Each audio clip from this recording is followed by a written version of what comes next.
السلام علیکم ورحمۃ اللہ وبرکاتہ۔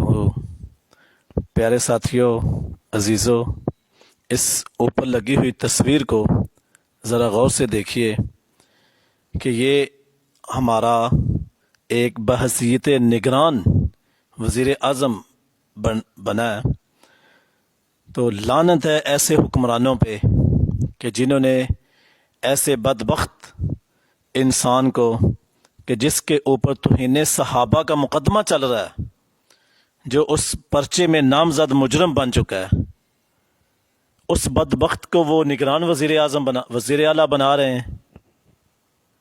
حکمرانوں، کوئی ہوش کے ناخن لو، کوئی خدا کا خوف اور کوئی خدا کا ڈر وہ تمہارے دلوں میں پیدا ہونا چاہیے۔ خدا کے لیے اللہ تعالیٰ کے عذاب سے بچو، نہ ملک کا بیڑا غرق کرو اور نہ اپنی آخرت برباد کرو۔ خدا کے لیے اس ایسی چیزوں سے بچیں۔ ایسے لوگوں کو آگے نہ آنے دیں کہ جن کا دین کے ساتھ دور دور تک کوئی تعلق ہی نہ ہو۔ ایسے لوگوں کو جب آپ کوئی نہ کوئی پوزیشن دیں گے، کوئی نہ کوئی اعلیٰ عہدہ دیں گے، اعلیٰ عہدے پہ بٹھائیں گے، وہ ملک کو کیسے چلا سکتے ہیں؟ وہ حضرت عمر رضی اللہ تعالیٰ عنہ جیسا کیسے وہ انصاف لا سکتے ہیں جو بدبخت خود توہین صحابہ کے مقدموں کے اندر گرفتار ہونے والے ہیں؟